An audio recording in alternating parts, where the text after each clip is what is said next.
ଆରେ କୁନି, ତୁ ଆସିଗଲୁ। ମୁଁ ତତେ ହିଁ ଅପେକ୍ଷା କରିଥିଲି। ଆସେ କ୍ଲାସକୁ ଯିବା। ହଁ ଚିକି, ଚାଲ ଯିବା। କୁନି ଆଉ ଚିକି ଦୁଇ ଜଣ ଗୋଟିଏ ସ୍କୁଲରେ ହିଁ ପାଠ ପଢୁଥିଲେ।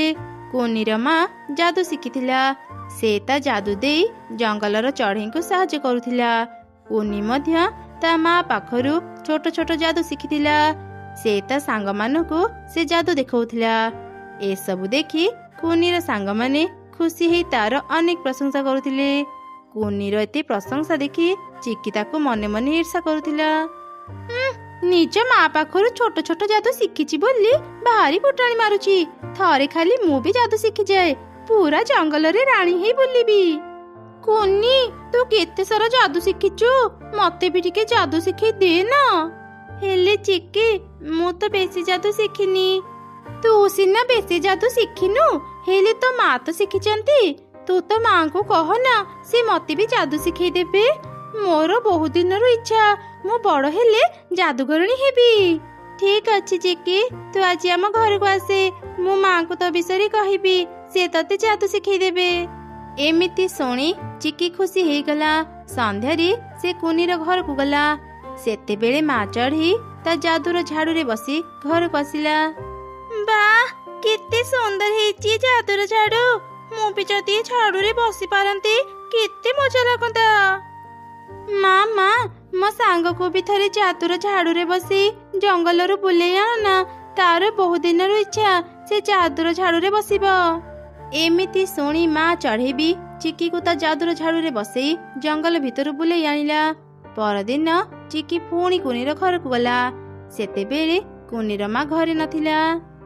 ଏଇଟା ଭଲ ସୁଯୋଗ, କୁନିକୁ ପଟେଇ ତା ମାର ଯାଦୁର ଝାଡୁ ନେଇ ଜଙ୍ଗଲ ଭିତରକୁ ବୁଲିବା ପାଇଁ ଯିବି। ଆରେ ସାଙ୍ଗ, ଏତେ ସକାଳୁ ତୁ ଆମ ଘରକୁ ଆସିଲୁ ଯେ? କୁନି, ମୁଁ ତୋର ବହୁତ ଭଲ ସାଙ୍ଗ ନା। ଆଜି ବି ମତେ ତୋ ମାଙ୍କ ଯାଦୁର ଝାଡୁରେ ବସେଇ ଜଙ୍ଗଲରେ ଟିକେ ବୁଲେଇ ଦେ ନା। ହେଲେ ମୁଁ ତ ଯାଦୁର ଝାଡୁ ଉଡେଇ ଶିଖିନି। ମା ଆସନ୍ତୁ, ମୁଁ ତାଙ୍କୁ କହିବି, ସେ ତତେ ପୁଣି ଥରେ ବୁଲେଇ ଆଣିବେ। ବୁଝିଗଲି, ତୁ ମତେ ତୋର ଭଲ ସାଙ୍ଗ ଭାବୁନୁ, ସେଥିପାଇଁ ଏମିତି କହୁଛୁ। ହଉ ହେଲା, ମୁଁ ଆଉ ଦିନେ ବି ତୋ ଘରକୁ ଆସିବିନି। ଆରେ ସାଙ୍ଗ, ଏତେ ରାଗନି। ଆଚ୍ଛା ହଉ, ଆସେ ଯାଦୁର ଝାଡୁରେ ବସିବା। ମୁଁ ଦେଖେ ମୁଁ ତାକୁ ଉଡେଇ ପାରୁଛି କି ନାହିଁ। ତାପରେ କୁନି ଆଉ ଚିକି ଯାଦୁର ଝାଡୁରେ ବସି ଜଙ୍ଗଲ ଭିତରକୁ ବୁଲିବା ପାଇଁ ଗଲେ। ଏମିତି ବୁଲୁ ବୁଲୁ ସେମାନେ ଜଙ୍ଗଲ ବାହାରି ଥିବା ପାହାଡ ଉପରକୁ ଚାଲିଗଲେ। ସେଠି ସେମାନେ ଦୁଇଟି ଘର ଦେଖିଲେ। ଗୋଟେ ଥିଲା ସୁନା ଘର, ଆଉ ଗୋଟେ ଥିଲା ରୂପା ଘର। ଆରେ, ଆମେ କେମିତିକା ଜାଗାକୁ ଚାଲି ଆସିଲେ? ଏଠି ତ ଦୁଇଟି ଅଦ୍ଭୁତ ଘର ଅଛି। ଚାଲ ଚିକି, ଶୀଘ୍ର ଘରକୁ ଯିବା, ନହେଲେ ମା ମୋ ପାଇଁ ବ୍ୟସ୍ତ ହେବେ। ଆରେ ଟିକେ ରହ କୁନି, ଏତେ ଦୂରକୁ ଚାଲି ଆସିଛନ୍ତି, ଏ ଦୁଇ ଘର ଭିତରକୁ ନ ଯାଇ ଚାଲିଯିବା। ଚାଲ ନା, ଟିକେ ଦେଖି ଆସିବା ଏ ଦୁଇ ଘର ଭିତରେ କଣ ଅଛି। ଏମିତି ଜୋର କରି ଚିକି କୁନିକୁ ନେଇ ଦୁଇ ଘର ଭିତରକୁ ଗଲା। ସୁନା ଘରେ ଅନେକ ସୁନା ଟଙ୍କା ଗହଣା ଥିଲା, ଆଉ ରୂପା ଘରେ ଅନେକ ହୀରା ଥିଲା। ଏସବୁ ଦେଖି ତ ଚିକି ମନରେ ଲୋଭ ଆସିଲା। ଆରେ କୁନି, ଆଖପାଖରେ ତ କେହି ବି ନାହାନ୍ତି। ଚାଲେ ଆମେ କିଛି ସୁନା ହୀରା ନେଇ ଏଠୁ ଚାଲିଯିବା। ନା ଚିକି, ଲୋଭ କରିବା ଠିକ ନୁହଁ। ଏ ଦୁଇ ଘର କାହାର ଆମେ ଜାଣି ନାହାନ୍ତି, ତାଙ୍କ ଜିନିଷ ନେବା ଠିକ ନୁହଁ। ଆଉ ଡେରି କରନି, ଶୀଘ୍ର ଘରକୁ ଚାଲେ। ଏମିତି କହି କୁନି ଚିକିକୁ ଧରି ଶୀଘ୍ର ସେଠାରୁ ଚାଲି ଆସିଲା। ଚିକି ମନରୁ ସୁନା ହୀରାର ଲୋଭ ଗଲା ନାହିଁ। ଦିନେ ସେ ଚୁପ ଚୁପ କୁନିର ଘରକୁ ଗଲା, ଆଉ ତାଙ୍କ ଘରୁ ଯାଦୁର ଝାଡୁ ଚୋରି କରି ଶୀଘ୍ର ପାହାଡ ଉପରକୁ ଗଲା। ଆଉ ସେ ସୁନା ରୂପା ଘରୁ ସୁନା ଟଙ୍କା ଆଉ ହୀରା ଚୋରି କରି ନେଇ ଆସିଲା। ଠିକ ସେହି ସମୟରେ କୁନି ତା ଘରକୁ ଆସିଲା। ତା ମାଙ୍କ ଯାଦୁର ଝାଡୁ ଚିକି ଘରେ ଦେଖି କୁନି ରାଗରେ ଚିକିକୁ ଗୋଟେ ଚାପୁଡା ମାରିଲା। ଚୋର କୋଉଠିକାର? ତୁ ମୋ ମାଙ୍କ ଯାଦୁର ଝାଡୁ ଚୋରି କରି ନେଇ ଆସିଛୁ। ଯାଦୁର ଝାଡୁକୁ ଘରେ ନ ପାଇ ମୋ ମା କେତେ ଚିନ୍ତାରେ ଅଛନ୍ତି ଜାଣିଛୁ? ଦେ ଦେ ମୋ ମାଙ୍କ ଝାଡୁ। ଏମିତି ଶୁଣି ରାଗରେ ଚିକି ବି କୁନିକୁ ମାରିଲା, ଆଉ ତାକୁ ଧକ୍କା ଦେଇ ତଳେ ପକେଇଦେଲା। ତା ଉପରକୁ ସେ ଯାଦୁର ଝାଡୁ ଫିଙ୍ଗି କହିଲା, ଏଇ ନେ ତ ଯାଦୁର ଝାଡୁ। ସାମାନ୍ୟ ଯାଦୁଗରଣୀର ଝିଅ ହେଇ ମତେ ଚାପୁଡା ମାରିବାକୁ ସାହସ କେମିତି କଲୁ? ଯା, ତ ଝାଡୁ ନେଇ ଏଠୁ ପଳା। ଚିକିର ଏପରି କଥା ଶୁଣି କୁନି ମନ ଦୁଃଖରେ ଯାଦୁର ଝାଡୁ ଧରି ଘରକୁ ଚାଲିଗଲା। ସେପଟେ ସେ ଦୁଇ ସୁନା ରୂପା ଘର ଥିଲା ଦୁଇ ରାକ୍ଷସୀ ଭଉଣୀଙ୍କର। ସେମାନେ ଯେତେବେଳେ ନିଜ ଘରକୁ ଫେରିଲେ, ଆରେ କଣ ମୋ ଘରେ ତ ସୁନା ନାହିଁ, ମୋର ସବୁ ସୁନା କିଏ ନେଲା? ମୋ ଘରକୁ ଆସେ, ଦେଖିବା ମୋ ଘରେ ହୀରା ଅଛି କି ନାହିଁ। ଆରେ କଣ ମୋ ଘରେ ବି ହୀରା ନାହିଁ? ଛାଡ଼ିବିନି, ମୁଁ ତାକୁ ଛାଡ଼ିବିନି।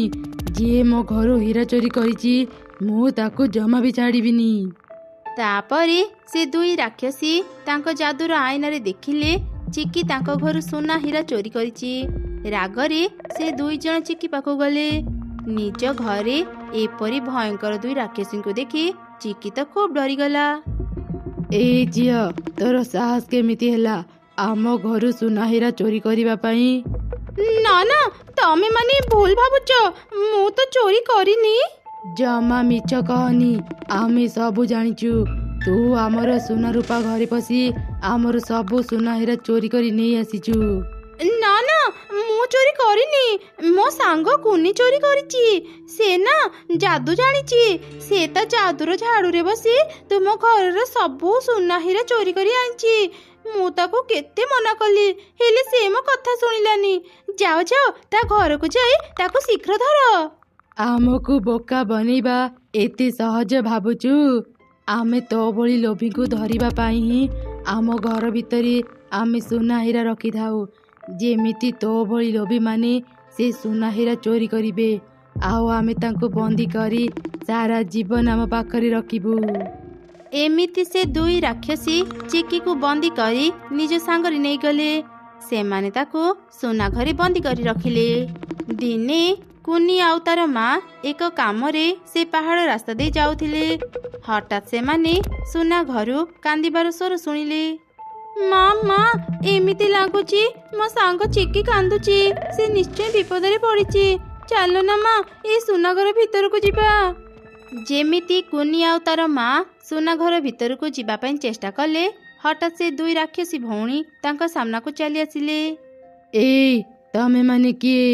ଆମ ଘର ଭିତରକୁ କାହିଁକି ଯାଉଛ? ଏଇ ସୁନା ଘରୁ ମୁଁ ମୋ ସାଙ୍ଗର କାନ୍ଦିବାର ସ୍ୱର ଶୁଣିଲି। ସେଇ ଭିତରେ ଥିବ, ଆମେ ତାକୁ ଆଣିବା ପାଇଁ ଯାଉଥିଲୁ। ତୋ ସାଙ୍ଗ ବହୁତ ଲୋଭୀ, ଆମେ ତାକୁ ଛାଡ଼ିବୁନି। ହେଲେ ହଁ, ତୁ ଯଦି ଚାହିଁବୁ ତୋ ସାଙ୍ଗ ବଦଳରେ ଆମେ ତତେ ଅନେକ ସୁନା ହୀରା ଦେବୁ। ନା ନା, ମୋର ସୁନା ହୀରା ଦରକାର ନାହିଁ। ଦୟାକରି ମୋ ସାଙ୍ଗକୁ ଛାଡ଼ି ଦିଅ। ଆଚ୍ଛା ହଉ, ତୁ ସେ ହୀରା ଘରକୁ ଯା, ତୋ ସାଙ୍ଗ ସେଇଠି ଅଛି। ତାପରେ ମା ଚଢ଼େଇ ଆଉ କୁନି ସେ ହୀରା ଘରକୁ ଗଲେ। ହେଲେ ସେଠି ଚିକି ନଥିଲା। ସେଠି ଅନେକ ହୀରା ଥିଲେ ବି କୁନି ଲୋଭ ନ କରି ତା ସାଙ୍ଗକୁ ହିଁ ଖୋଜୁଥିଲା। ଏମିତି ଦେଖି ଦୁଇ ରାକ୍ଷସୀ ଭଉଣୀ ପୁଣି ତା ପାଖକୁ ଆସିଲେ। ସତରେ କୁନି, ତୁ ବହୁତ ଭଲ। ତୋ ମନରେ ଟିକେ ବି ଲୋଭ ନାହିଁ। ତୋ ଭଲ ଗୁଣ ପାଇଁ ଆଜି ଆମେ ତୋ ସାଙ୍ଗକୁ ଛାଡ଼ି ଦେଉଛୁ। ଦେଖିଲୁ ଲୋଭୀ ଝିଅ, ତୁ ଯା ନାଁରେ ମିଛ କହୁଥିଲୁ, ସେ ହିଁ ତତେ ରକ୍ଷା କରିବା ପାଇଁ ଏଠାକୁ ଆସିଲା। ଆଜି ତାରି ପାଇଁ ଆମେ ତତେ ଛାଡ଼ି ଦେଉଛୁ। ହେଲେ ଆଉ ଦିନେ ଯଦି ଲୋଭ କରିବୁ, ଆମେ ତତେ ଛାଡ଼ିବୁନି। ଏସବୁ ଜାଣି ଚିକି ନିଜ ଭୁଲ ବୁଝିପାରିଲା। ତାପରେ ସେ କୁନି ଆଉ ତାର ମା ସହ ଯାଦୁର ଝାଡୁରେ ବସି ଘରକୁ ଆସିଲା। ସେ ନିଜ ଭୁଲ ପାଇଁ କୁନି ପାଖରେ କ୍ଷମା ମାଗିଲା। କୁନି ବି ତାକୁ କ୍ଷମା କରିଦେଲା। ସେମାନେ ପୁଣି ଥରେ ପୂର୍ବ ଭଳି ସାଙ୍ଗ ହେଇଗଲେ ଆଉ ମିଳିମିଶି ଖୁସିରେ ରହିଲେ।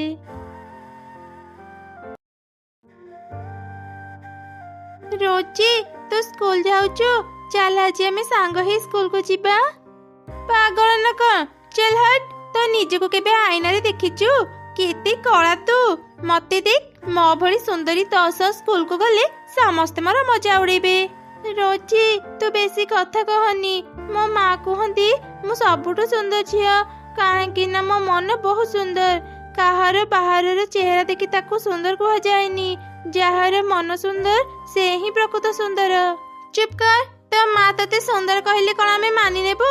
ତୋ ମାଙ୍କ ମୁଣ୍ଡ ଖରାପ ହେଇଯାଇଛି। ଏତେ କଳା ଝିଅକୁ ସୁନ୍ଦର କହୁଛନ୍ତି। ମତେ ବିରକ୍ତ କରନି, ଯା ଏଠୁ। ଏମିତି ଶୁଣି ମନ ଦୁଃଖରେ ମୁନି ସେଠାରୁ ଚାଲିଗଲା। ସେ ସ୍କୁଲରେ ପହଞ୍ଚି ଦେଖିଲା ସବୁ ଛୁଆ ସାଙ୍ଗମାନଙ୍କୁ ଗୁଡ୍ ମର୍ଣ୍ଣିଂ ୱିଶ୍ କରୁଥିଲେ, ହେଲେ କେହି ବି ମୁନିକୁ ଗୁଡ୍ ମର୍ଣ୍ଣିଂ କହିଲେନି। ଦେଖ ଦେଖ ମୁନି, ତୁ କହୁଥିଲୁ ତୁ ବହୁତ ସୁନ୍ଦର, ହେଲେ କାଇଁ କେହି ବି ତ ତୋ ସହ ସାଙ୍ଗ ହେଉନାହାନ୍ତି। ସାଙ୍ଗ ତ ଦୂରର କଥା, କେହି ବି ତୋ ସହ କଥା ହେଉନାହାନ୍ତି। ରୋଜିର କଥା ଶୁଣି ମୁନି ମନ ଦୁଃଖ କରି କ୍ଲାସ ରୁମକୁ ଗଲା। ସ୍କୁଲ ଛୁଟି ହେଲା ପରେ ସମସ୍ତେ ଖେଳିବାକୁ ଗଲେ। ମୁନି ବି ତାଙ୍କ ପାଖକୁ ଗଲା, ହେଲେ କେହି ବି ତା ସହ ଖେଳିଲେନି। ସେଥିପାଇଁ ମୁନି ସବୁ ସମୟରେ ପାଠ ପଢୁଥିଲା। କିଛି ଦିନ ପରେ ସ୍କୁଲରେ ବାର୍ଷିକ ପରୀକ୍ଷା ଆରମ୍ଭ ହେଲା। ରେଜଲ୍ଟ ବାହାରିବା ଦିନ ମୁନି ଦେଖିବୁ, ଆଜି କ୍ଲାସରେ ଫର୍ଷ୍ଟ ମୁଁ ହେବି। କାହିଁକି ନା ସୁନ୍ଦର ଛୁଆମାନଙ୍କୁ ସାର୍ ମ୍ୟାମ୍ ବେଶୀ ନମ୍ବର ଦିଅନ୍ତି। ତୁ ତ ଜାଣୁ ମୁଁ କେତେ ସୁନ୍ଦର। ମତେ ଲାଗୁଛି ମୁନି ତୁ ବି ଫାଷ୍ଟ ହେବୁ, ହେଲେ ଉପରୁ ନୁହଁ ତଳ ପଟୁ। ଏମିତି କହି ରୋଜି ଜୋର ଜୋରରେ ହସିଲା। ତାର କଥା ଶୁଣି ଅନ୍ୟମାନେ ବି ମୁନି ଉପରେ ହସିଲେ। ସେତେବେଳେ କ୍ଲାସର ମ୍ୟାମ୍ ସେଠାକୁ ଆସିଲେ ଆଉ ରେଜଲ୍ଟ ଘୋଷଣା କଲେ। ମୁନି କ୍ଲାସରେ ଫାଷ୍ଟ ହେଇଥିଲା। ସେକେଣ୍ଡ ଆଉ ଥାର୍ଡରେ ଅନ୍ୟ ଦୁଇ ଛୁଆ ଥିଲେ। ରୋଜିର ତ ନା ହିଁ ନଥିଲା। ସେ ବହୁତ କମ ମାର୍କ ରଖିଥିଲା। ମୁନି କେବଳ କ୍ଲାସରେ ନୁହଁ, ପୁରା ସ୍କୁଲରେ ଫାଷ୍ଟ ହେଇଥିଲା। ମୁନି ଏତେ ଭଲ ନମ୍ବର ରଖିବା ଯୋଗୁଁ ସମସ୍ତେ ତାର ପ୍ରଶଂସା କଲେ। ଏସବୁ ରୋଜି ଜମା ବି ସହିପାରିଲାନି। ସେ ମୁନିର କେମିତି କ୍ଷତି କରିବା ଚିନ୍ତା କଲା। ଦିନେ ସେ ତାର ଘରକୁ ଗଲା। ମୁନି ତୁ ବହୁତ ଭଲ ପାଠ ପଢୁଛୁ। ମୁଁ ବି ତୋ ସହ ସାଙ୍ଗ ହେବାକୁ ଚାହୁଁଛି। ତୁ ଯଦି ମୋ ସହ ସାଙ୍ଗ ହେବୁ, ମୁଁ ଜାଣିବି ମୁଁ ତୋ ସହ ଯୋଉ ମଜା କରିଥିଲି ତୁ ମତେ କ୍ଷମା କରିଦେଇଛୁ। ଠିକ ଅଛି ରୋଜି, ତୁ ଯଦି ଏମିତି ଚାହୁଁଛୁ ମୁଁ ତୋ ସହ ସାଙ୍ଗ ହେବାକୁ ରାଜି। ତେବେ ଚାଲ ମୁନି, ଆମେ ଏବେ ଖେଳିବା ପାଇଁ ପାଖ ଜଙ୍ଗଲକୁ ଯିବା। ନା ନା, ମୁଁ ସେ ପାଖ ଜଙ୍ଗଲକୁ ଯିବିନି। ମୋ ମା ସେ ଜଙ୍ଗଲକୁ ଯିବା ପାଇଁ ମତେ ମନା କରିଛନ୍ତି। ମା କହୁଥିଲେ ସେ ଜଙ୍ଗଲରେ ଗୋଟେ ଭଙ୍ଗା କୂଅ ଅଛି। ଯିଏ ବି ସେ କୂଅ ପାଖକୁ ଯାଏ ସେ ଆଉ କେବେ ଫେରେନି। ଆରେ ତ ଡରନି, ମୁଁ ଅନେକ ଥର ମୋ ସାଙ୍ଗମାନଙ୍କ ସହ ସେ ଜଙ୍ଗଲକୁ ଯାଇଛି। ସେଠି କିଛି ବି ନାହିଁ। ତ ମା ସେ ଜଙ୍ଗଲ ବିଷୟରେ ଜାଣିନଥିବେ। ଚାଲ ନା ଆଜି ସେ ଜଙ୍ଗଲକୁ ଯାଇ ବୁଲି ଆସିବା। ଆଚ୍ଛା ଠିକ ଅଛି, ଯିବା ପୂର୍ବରୁ ମୁଁ ମୋ ମାକୁ ଏ କଥା କହି ଆସେ। ଆରେ ରହ ରହ, ତୋ ମାକୁ ଏ କଥା କହନି। ତୋ ମା ଏ କଥା ଜାଣିଲେ ତତେ ସେ ଜମା ବି ଛାଡିବେନି। ହଁ ତୁ ଠିକ କହିଲୁ, ମା ମତେ ସେଠାକୁ କେବେ ବି ଛାଡିବେନି। ଆଚ୍ଛା ହଉ ଚାଲ ସେ ଜଙ୍ଗଲକୁ ଯିବା, ହେଲେ ଶୀଘ୍ର ଫେରି ଆସିବା। ରୋଜି, ଏଇ ଜଙ୍ଗଲଟା ଭାରି ଭୟଙ୍କର ଲାଗୁଛି। ତମେ ମାନେ ଏଠି କେମିତି ଖେଳ? ଆରେ ମୁନି, ଏଠି କିଛି ବି ନାହିଁ। କିଛି ସମୟ ଖେଳିଲା ପରେ ତତେ ଜମା ବି ଡର ଲାଗିବନି। ଚାଲେ ତଳକୁ ଯିବା। ମୁନି ଚାଲ ଆଜି ଆମେ ଏକ ନୂଆ ଖେଳ ଖେଳିବା। ମୁଁ ତ ଆଖିରେ ପଟି ବାନ୍ଧି ଦେଉଛି, ତୁ ମତେ ଧରିବାକୁ ଚେଷ୍ଟା କର। ମତେ ଧରିଲେ ତୁ ଜିତିଯିବୁ। ଆସ ଆସ ମୁନି, ମୁଁ ଏଇଠି ଅଛି। ଧର ଧର ମତେ। ହଁ ହଁ, ମୁଁ ତତେ ଧରିକି ହିଁ ରହିବି। ମୁନି ରୋଜି ଉପରେ ବିଶ୍ୱାସ କରି ଖେଳୁଥିଲା, ହେଲେ ରୋଜିର ତ ଆଉ କିଛି ପ୍ଲାନ୍ ଥିଲା। ମୁନି ଆଉ ଟିକେ ଆଗକୁ ଆସେ, ମୁଁ ଏଇଠି ଅଛି। ଆସ ଆସ ମୋ ପାଖକୁ ଆସେ। ସେଠି ଏକ ଭଙ୍ଗା କୂଅ ଥିଲା।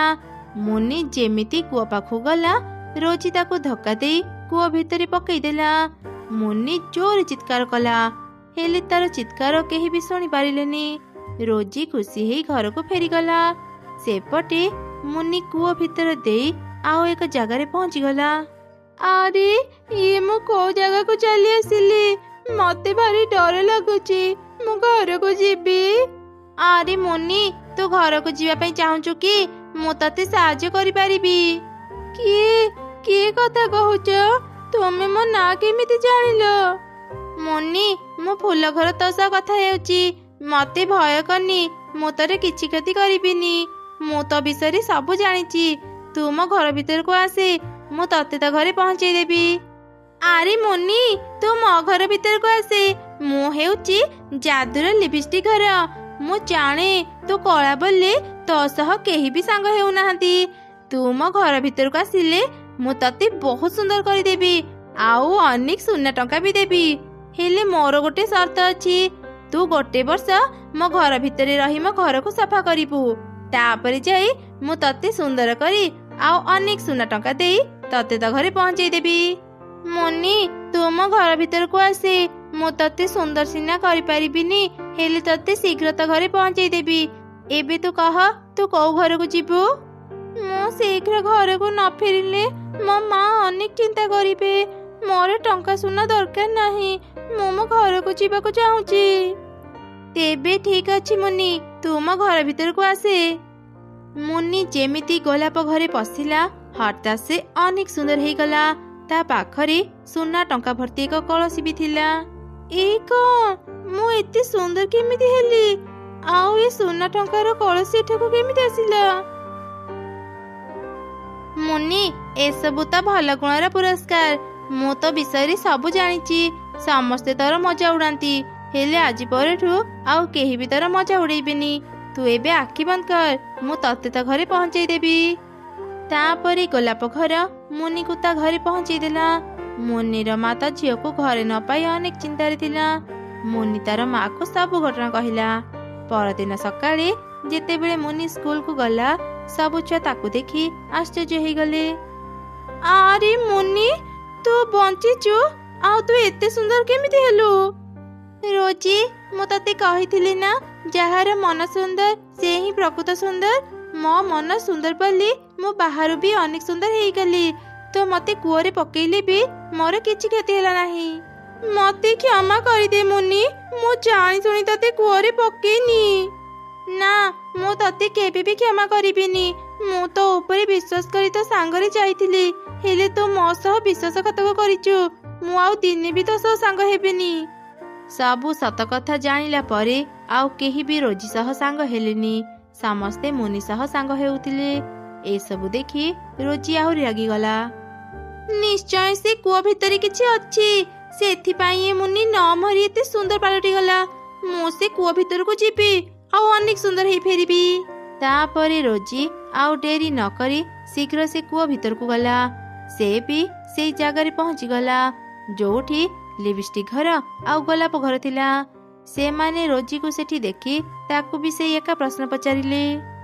ମୁଁ ଏଠି 1 ବର୍ଷ ରହିଗଲେ ବି ମୋର କିଛି ଅସୁବିଧା ହେବନି। 1 ବର୍ଷ ପରେ ମୁଁ ଅନେକ ସୁନ୍ଦର ହେଇଯିବି, ଆଉ ମୋ ପାଖରେ ଅନେକ ସୁନା ଟଙ୍କା ବି ଥିବ। ସେତେବେଳେ ଦେଖିବି ଅନ୍ୟମାନେ କେମିତି ମୋ ସହ ସାଙ୍ଗ ହେବେନି। ଏମିତି ଚିନ୍ତା କରି ରୋଜି ସେ ଲିପଷ୍ଟିକ୍ ଘର ଭିତରକୁ ଗଲା।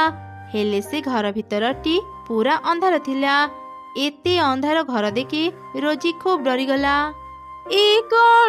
ଏ ଘର ଏତେ ଅନ୍ଧାର କଣ ପାଇଁ? ମୁଁ ବାହାରକୁ ଯିବି। ନା, ଏ ଘରୁ ତୁ ଆଉ କେବେ ବି ବାହାରି ପାରିବୁନି। ସାରା ଜୀବନ ଏ ଘରେ ତୁ ବନ୍ଦୀ ହେଇ ରହିବୁ। ଆମେ ତ ବିଷୟରେ ସବୁ ଜାଣିଛୁ। ତୁ ମୁନିକୁ ମାରିବା ପାଇଁ ତାକୁ ଏ କୂଅ ଭିତରେ ପକେଇଥିଲୁ। ଏବେ ତୁ ସେ ଭୁଲର ଶାସ୍ତି ପାଇବୁ। ଏମିତି ରୋଜି ତା ଭୁଲର ଶାସ୍ତି ପାଇଲା। ସେପଟେ ମୁନି ତା ଭଲ ଗୁଣ ପାଇଁ ଖୁସିରେ ରହିଲା।